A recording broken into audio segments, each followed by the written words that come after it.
വളരെ സ്നേഹവായ്പോടെയുള്ള വാക്കുകൾക്ക് നന്ദി ഗായത്രി. പ്രഥമ പുസ്തകത്തിന്റെ പ്രകാശനം നടന്ന ഈ നിമിഷത്തിന്റെ നിറവിൽ ഗ്രന്ഥകാരന് നമ്മളോട് എന്താണ് പറയാനുള്ളതെന്ന് കേൾക്കാനുള്ള സമയമാണ് ഇനി. ശ്രീ ഷംനാഥ് പുതുശ്ശേരി. ചില കാര്യങ്ങൾ വീണ്ടും ഓർക്കുമല്ലോ. ഇപ്പോൾ ഷംനാഥുമായിട്ടുള്ള ഒരു ബന്ധം എന്ന് വെച്ചാൽ ഏഷ്യാനെറ്റിൽ വളരെ പഴയ ബന്ധമാണ്.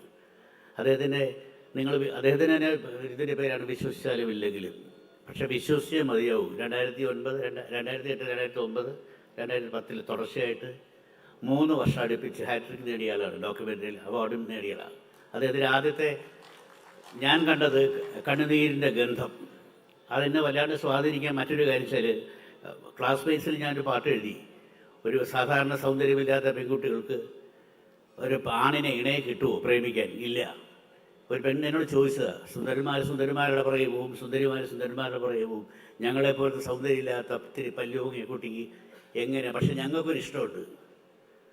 അപ്പം ആ ഇഷ്ടമുള്ളവനെ നമ്മൾ മനസ്സിലാലോചിക്കുമ്പം എൻ്റെ കണ്ണീരിന് കയ്പല്ല മധുരമാണെന്ന് പറയും. അങ്ങനെ ഒരു വരി ഇതിനകത്തുണ്ട്, കണ്ണീരിന് കയ്പില്ലെന്നറിയുന്നത് പോലെ. അങ്ങനെ കണ്ണീരിന് മധുരമുണ്ടാക്കുന്ന ഒരു അവസ്ഥ ക്ലാസ്മേറ്റ്സിൽ എനിക്ക് എഴുതാൻ പറ്റില്ല. പക്ഷേ കണ്ണുനീരിന് ഗന്ധമുണ്ടോ എന്നുള്ളത് അറിയാൻ വേറൊരു കാര്യമാണ്. എന്തായാലും അങ്ങനെ ചെയ്യാനിരിക്കുമ്പോൾ എനിക്കൊരു പ്രേരണയാണ് ഷംനാഥ്. കാര്യം ഇതുവരെ ഞാനൊരു പുസ്തകം എഴുതിയിട്ടില്ല കേട്ടോ. എന്നെ പിടിച്ച് ഉദ്ഘാടനം ചെയ്യുമ്പോൾ ഓർക്കേണ്ട കാര്യമാണ്. ഒരു പുസ്തകം എഴുതാത്തവനാണ് ആദ്യമായൊരു പുസ്തകം എഴുതുന്നത് ഞാൻ പ്രകാശിപ്പിക്കുന്നത്. ഇതെനിക്കൊരു പ്രേരണയാവട്ടെ, എൻ്റെ മടിക്ക് കിട്ടുന്നൊരു അടിയാവട്ടെ എന്ന് ഈ പുസ്തകം എഴുതി. പക്ഷേ കേരള വിഷന് ഒരു വലിയ ദൗത്യമുണ്ട്. അദ്ദേഹത്തിന് മറ്റൊരു ഡോക്യുമെൻ്ററിയാണ് കാടിനുള്ളിലെ അക്ഷര വെളിച്ചം. ഇപ്പം അത് ശരിക്കും നമ്മുടെ ഒരു കാടൻ സംസ്കാരത്തിലേക്ക് പോയിക്കൊണ്ടിരിക്കും. ഇരുട്ടാണ് എല്ലാവരുടെയും മനസ്സിൽ, അക്ഷരം ഒരു പ്രകാശമാകുന്നു എന്നൊരു ഓർമ്മപ്പെടുത്തലും കൂടിയാണ്. അത് കേരള വിഷൻ്റെ കണ്ണിലൂടെ തന്നെ ആ കാഴ്ചപ്പാടിലൂടെ, കേരളത്തിൻ്റെ കാഴ്ചപ്പാടാണല്ലോ, കേരളത്തിൻ്റെ കണ്ണാണല്ലോ കേരള വിഷൻ.